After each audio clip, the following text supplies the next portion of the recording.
Вие обичате ли да ходите на гости? Да, защото тази история, която ще разгледаме, е свързана с ходене на гости. Поканиха Исус на една вечеря.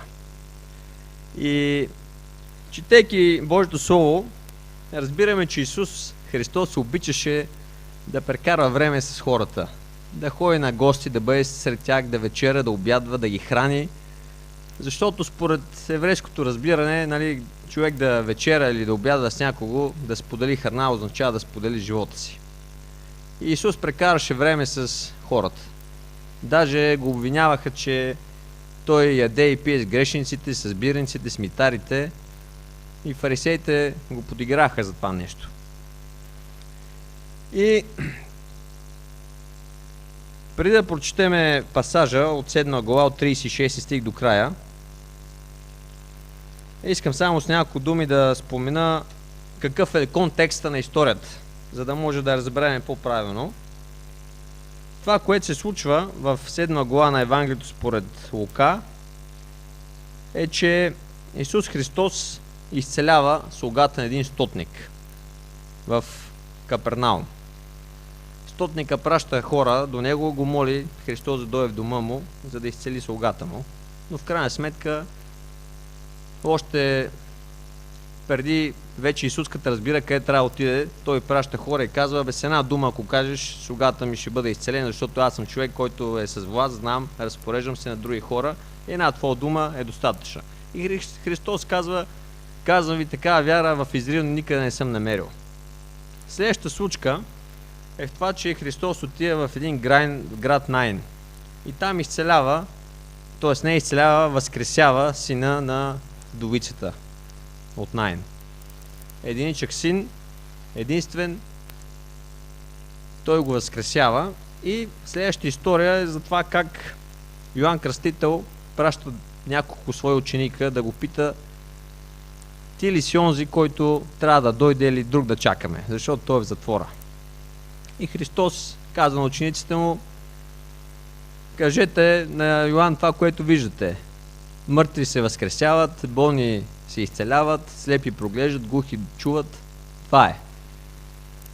И преди да прочетем пасажа, само искам да кажа, че когато възкресява сина на вдовицата от Найн, 16 стих на 7 глава говори за това, че народа тогава казаха: тогава страх обзе всички и славяха Бога, като казваха: велик пророк се издигна между нас и Бог посети своя народ. Хората говореха, че той е пророк. След като Йоан праща учениците си и Христос му казва за това, което кажете му това, което виждате, фарисеите казаха така: за това, че фарисеите и законниците, 30 стих, отхвърлиха Божията воля спрямо себе си, като не бяха се кръстили от него, с кръщението на Йоан. И така говорим за това, че Христос каза: ето, Йоан Кръстител дойде, който нито яде хляб, нито пие вино, и казвате: бяс има. Дойде човешкият син, който яде и пие, и казвате: ето, човек лаком и винопиец, приятел на бирниците на грешниците, но пак мъдростта се оправдава от всичките си чада. Така. И стигаме до пасажа от 36 стих. Тези, които си носите Библиите, хубаво да следиме заедно текста. Аз ще го прочета. И един от фарисеите го покани да яде с него. И той влезе в къщата на фарисея и седна на трапезата. И ето, една жена от града, която беше грешница, като разбра, че Исус седи на трапезата в къщата на фарисея, донесе албастрен съд с миро. Така, извинявам се, ама понеже съм свикнал с микрофон, който го държа, така ми е по-удобно, ако не нарушаваме по някакъв начин традицията. И като застана отзад при нозете му и плачеше, започна да облива нозете му със сълзи и да ги изтрива с косата си, целуваше нозете му и ги мажеше с мирото. А като видя това, фарисеят, който го бе поканил, си каза: този, ако беше пророк, щеше да знае коя е и каква е жената, която се допира до него, че е грешница. А Исус се обърна към него с думите: Симоне, имам нещо да ти кажа. А той отговори: Учителю, кажи. Някой си лихвар имаше двама длъжника. Единият дължеше 500 динария, а другият 50. И понеже нямаха с какво да му платят, той опрости дълга и на двамата. И така, кой от тях ще го обикне повече? Симеон отговори: мисля, че онзи, на когото е простил повече. А той му каза: правилно си отсъдил. И като се обърна към жената, каза на Симон: виждаш ли тази жена? Влязох в къщата ти, но ти вода за нозете ми не даде. А тя със сълзи обля нозете ми и с косата си ги стри. Ти целувка не ми даде за поздрав, а тя, откакто съм влязал, не е престанала да целува нозете ми. Ти селей не помаза главата ми, а тя с миро помазва нозете ми. Затова ти казвам, прощава ти се многото грехове, защото тя обикна много, а на когото малко се прощава, той малко обича. И каза: прощава ти се греховете. И тези, които седяха с него на трапезата, започнаха да се питат един друг: кой е този, който и греховете прощава?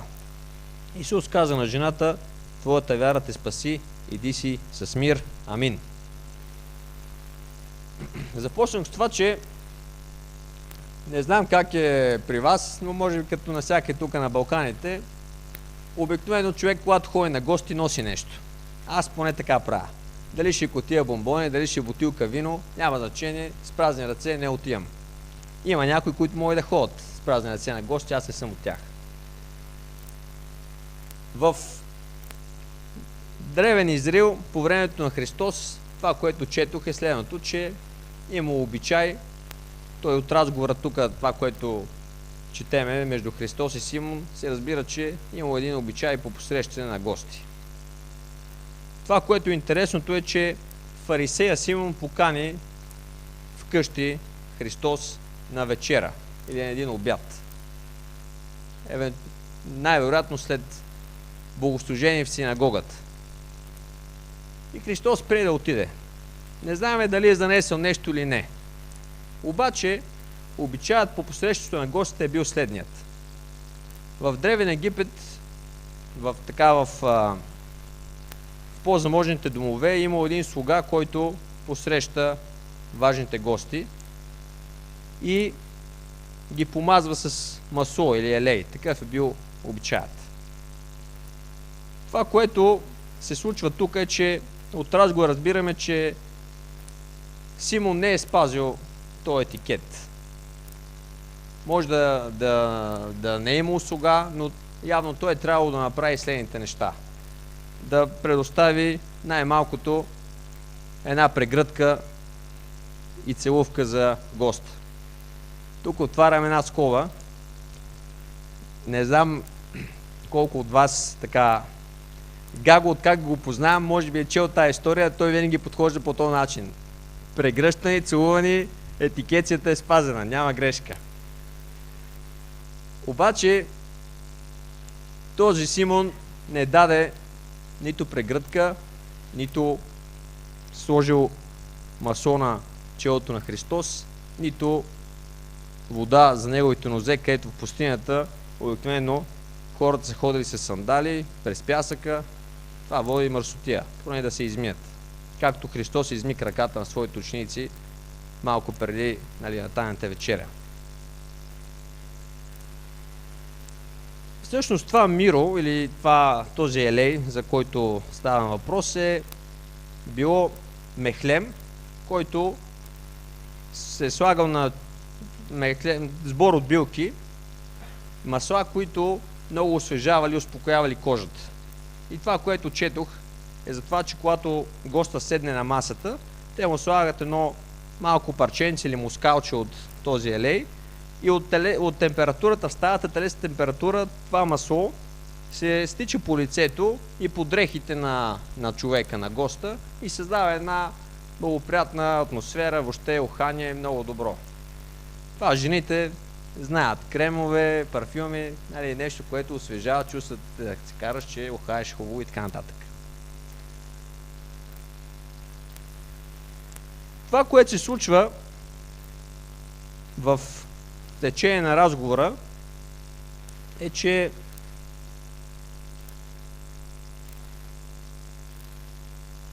Христос предизвика мога да кажа, една промяна в Симон да се замисли. Защо? Защото като цяло ние много хората не обичаме промените. Особено ако трябва да променяме нашите навици или отношенията си спрямо определени неща.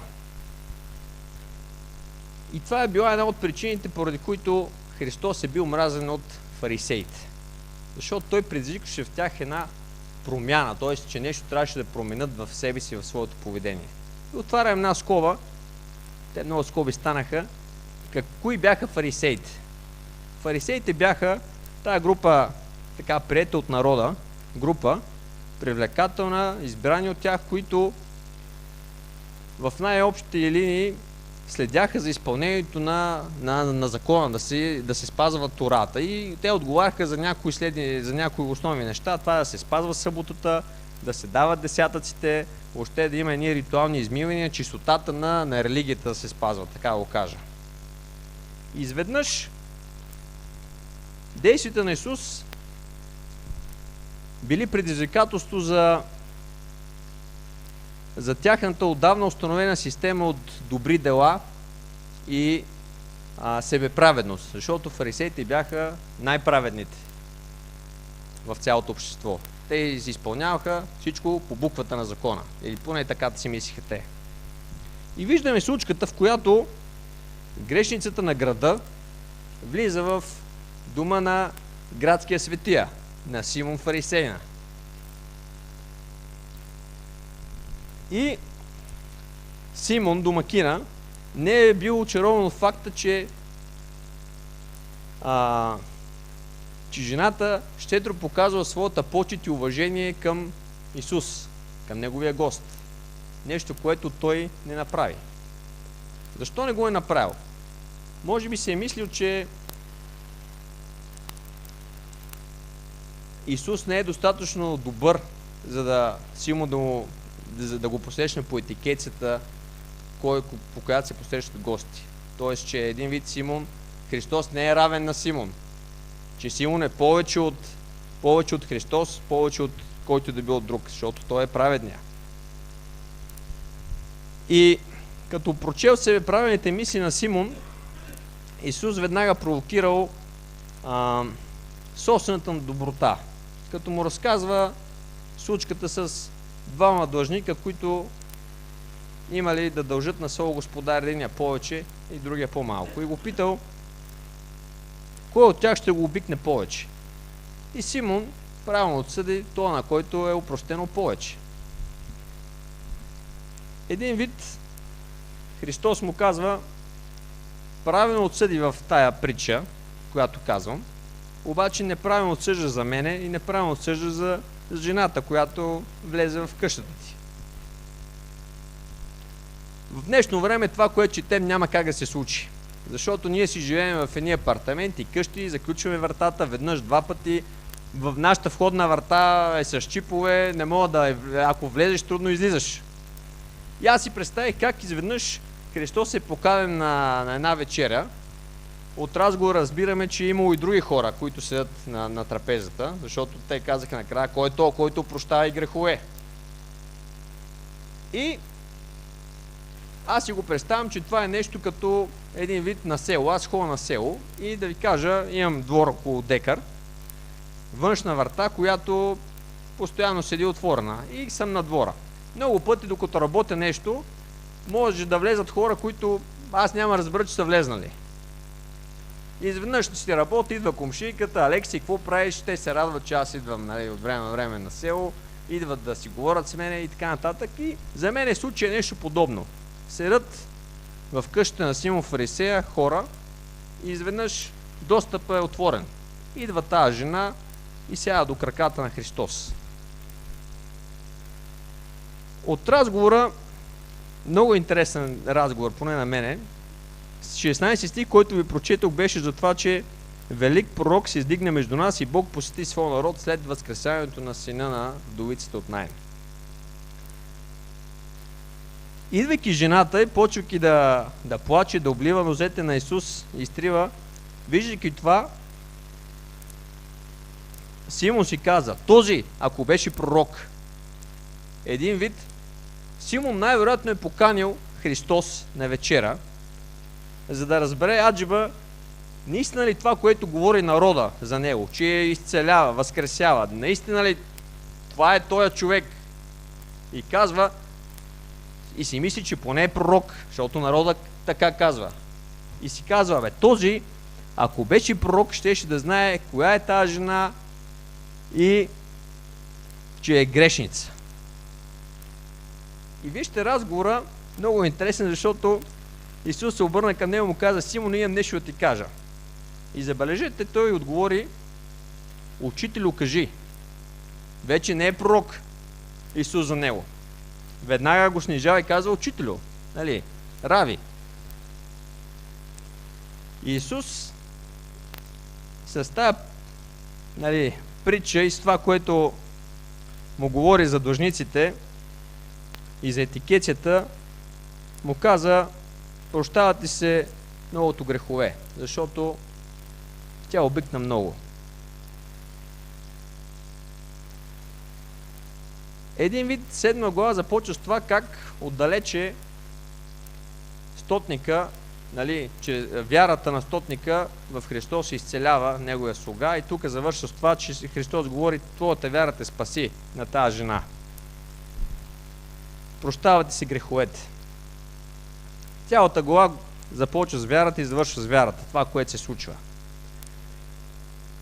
И Христос тук казва на Симон, нали,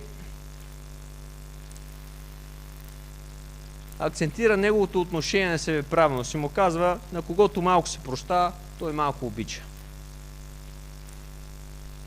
Предизвикателството е много ясно, или думите на Христос са много ясни към Симон. То са ясни и за нас. Знаете защо? Защото много пъти, когато се успокояваме с мисълта, че сме много добри, аз колко съм добър, па вие ще гоня много лош, а някакси тогава любовта ни към Исус намалява и забравяме, че и ние сме от този кръг хора, на които много е било простено това, което сме извършили. Някой може да каже, аз съм добър човек, не съм извършил големи грехове. Друг казва, аз съм най-големия грешник, както говори апостол Павел. Но когато се случват тия неща или дойдат в нашата така ежедневие, това говори, че време за промяна е дошло. Време за промяна се замисляме какво се случва с нас. И когато Бог започва да променя нещата, знаете ли, промяната започва първо от нас. Оттам започва промяната. Искам ви питам, когато правите един обяд, една вечеря с непознати хора и се опознаваме, слушайки и всеки какво говори, как се държи на масата, ние преценяваме хората срещу нас, нали така? Или само аз така правя? Преценяваме тяхното държание, техните приказки, това, което се говори. Дали ги осъждаме? Като ги гледаме, освен че ги преценяваме, осъждаме ли, казвам си, той как постъпва, какви неща, както Симон спрямо тази жена. Поведението на Христос предизвикваше промяна. Промяна в хората. Имаме тия истории в Словото, как Леви каза, връщам всичко, т.е. от Лука 19 глава за Захей, обърках имената, казва, който съм ощетил, връщам четворно. Думите на Христос, самото му поведение водеше до промяна в хората. Така и в нас. Четейки Словото, то предизвиква някаква промяна. И винаги промяната трябва да започне първо от нас. И тук Христос даде на Симон един урок в собствения му дом. И урока беше следния. Каза му, аз ценя всеки един човек еднакво. Това, че ти мислиш, че тази жена е грешница, си е твоя работа. Но аз, за мен всеки един човек има еднаква стойност. В моите очи и в Божите очи всеки един е достоен за уважение. И си казвам аз, когато имаме така, по същия начин ние знаете ли, ние, идвайки на църква, молейки се, ние каним Исус в все едно на гости, да ни дойде на нашето събиране. В молитва ние го търсиме. На църква ние събираме заради Христос. И когато го каниме в нашето присъствие, било в скришната стаечка в молитва, чуваме ли какво Христос ни казва, че трябва да промениме или нещо да направиме, или ние подобно на Симеон си мислиме в акъла, ние да му кажем на Христос какво трябва да направи, или кой е оня човек, че той е грешник или че той не заслужава милост или нещо друго. Дали го правим по същия начин ние? И това е за мен големия урок за това, че Христос каза, за мен всеки един човек е ценен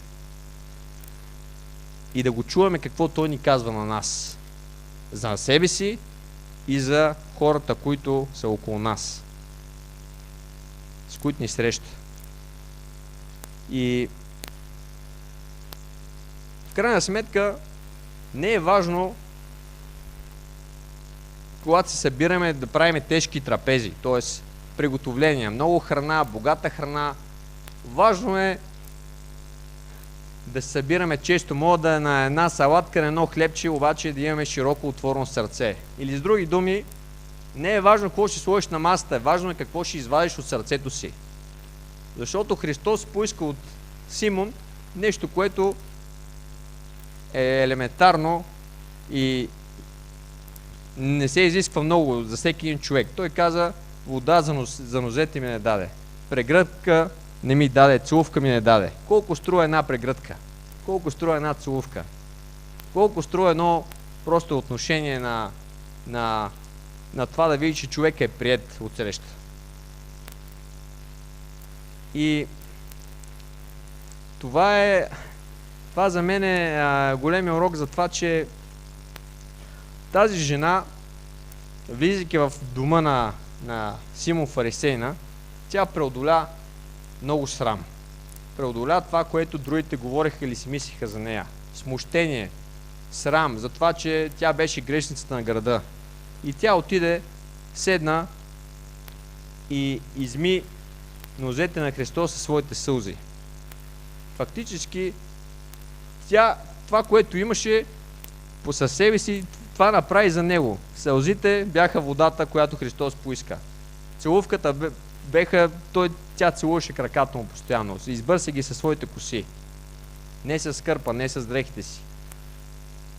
С други думи, Христос вече ни е дал това, което Той иска от нас. Просто едно отношение, една честност, ние да бъдем хора, които обичаме усещен човек.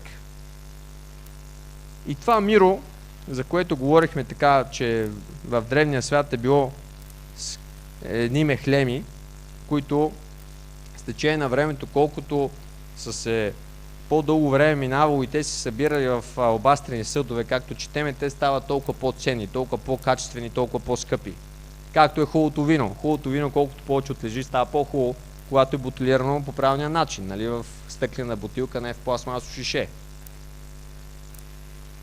И в тези истории, които четеме, мирото, много хора са имали това шишенце миро, са го пазили, ако щете, за собственото си погребение. Това е било нещо като все едно човек си спести пари за погребението. Едни 1500 евро да има за изпращане, да не тежи на близките. И тази жена, това, което беше за нея, го даде на Христос. Нещо, което беше скъпо.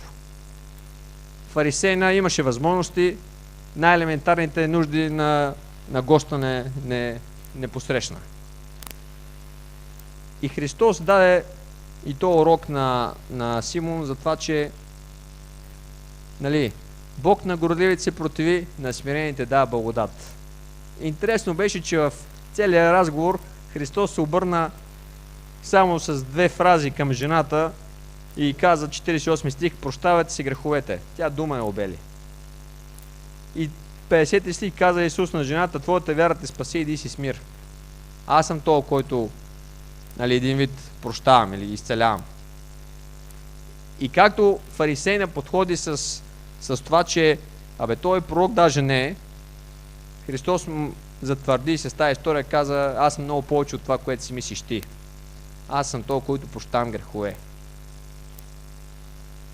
И му показа какво е. Не е важна позицията ти в обществото, не е важно с какви възможности разполагаш. Важно е дали имаш отношение на любов към ближния, това, който Бог изпраща в твоя път. И затова моето послание към вас днес е да се ценим едни други, да се събираме. Защото когато прекараме време заедно, ние се сприятеляваме. Това е, както говорихме с храната, когато човек се храни заедно, общува, той споделя живота си. Правейки го това нещо, ние ставаме по-близки, ние си споделяме и радости, и мъки, и Словото казва един на друг: си носете теготите. Така се изпълнява Христовия закон. Не като бягате далече един от други. Каквото има, си казваме, продължаваме напред и така. Но не е важно. Аз знам, също съм посрещал гости. Нали, човек иска по най-добрия начин се представи, да изчисти, да купи хубава храна, нали, всички вие знаете за какво говоря. Важно е сърце да е широко. Тук има един лав. Не е важно какво ще ядеме, не е важно как ще посрещаме хората. Важно е едно отношение на любов, на прегръдка, една топла мила дума. Може едно хлебче да ядеме, стига толкова. Така че да се ценим едни други, да се събираме и така да смирено да ходим по Божия път. И знаете ли, Христос, се завършвам с това, че Христос, давайки този урок на Симон в собствения му дом, сред другите хора, и Христос не си каза: бе, той какво ли си помислиш, сега сигурно ще го убия, ще го дискредитирам при всички останали. Не. Той му каза това, което беше важно да разбере. По начин, по който той го разбра много добре. Ние много пъти се страхуваме от това, да не би да влеземе в конфликт с този или онзи, да му кажем някои неща накриво и той после да не ми говори или нещо друго. Наистина много е важен подхода, начина, интонацията, по който ще кажем нещата. Но Христос не избяга от това нещо. И той с фарисеите беше много твърд и говореше нещата, които трябваше да ги каже. Тоест не бягаше от конфликта. Напротив, и както и пастир Ятански говори в София, конфликта предизвиква растеж. Затова, че ние бягаме от конфликти, но това не е добро. Напротив, трябва да влезем в проблема и когато се изкажат проблемите, тогава се решават нещата. Иначе ние си живеем в една заблуда с това, че си казваме: времето ще мине и ще се оправят нещата. Няма се оправят, докато ние не говориме право с човека на среща как се. Защото Христос даде този урок на Симон и не се интересуваше какво ще да бъде неговото отношение после към него. Ще да е позитивно или не. Той му каза нещата, които трябваше да разбере. Така че това е. Да се обичаме, да се приемаме и ви благодаря още веднъж за топлото посрещане, което всеки път ни правите, за отделеното време. Аз знам какво е. Нали, човек си остава своя график, своето ежедневие. Винаги има неща, които да се правят, но това е. За мен винаги е било топлото посрещане, прегръдка, целувка. Не е важно какво ядеме. Важното е, че се сприятеляваме и ви благодарим цялата група, нали, като човек, който сега съм на Вона, ви благодарим за времето, за честта, която ни оказвате, за любовта. Продължаваме се молим за вас и се радваме да идваме все по-често и така да бъдем сред вас. Благодаря ви. Ще завърша само с една молитва. Нека си изправиме. Отче, благословено да бъде името ти. Благодаря ти за твоето слово, за това, че то много ни получава на различни принципи от живота. И този пасаж ни говори за това, че ти обикна всеки един човек и дай живота си на кръст, отивайки. За това, че за тебе всеки един човек е еднакво ценен в твоите очи. Ти дай кръвта си за всеки един. Не ни гледаш от високо, напротив, ти се смири. Смири се до смърт на кръста и ни показа колко голяма е любовта ти към нас. Моля се да благословиш църквата тук в Скопие, да умножаваш, да разширяваш. Да има любов, приемане, това, което винаги ме е впечатляло, да продължаваш да разширяваш сърцата на моите братя и сестри и на нас също ни дай едни сърца, които са големи и широки за тях и за всеки един човек. Благослови църквата, благослови град Скопие, благослови всеки един член И те молим, Господи, Твоята добра ръка да бъде върху нас и да не преставаме да се събираме, както каза Твоето Слово, и не на последно място да чуваме това, което Ти искаш да ни кажеш. Не това, което ние Ти казваме или искаме да се случи, а да чуваме Твоя глас, Ти на къде ни водиш и какво ни казваш. Молим се за това в името на Исус Христос. Амин.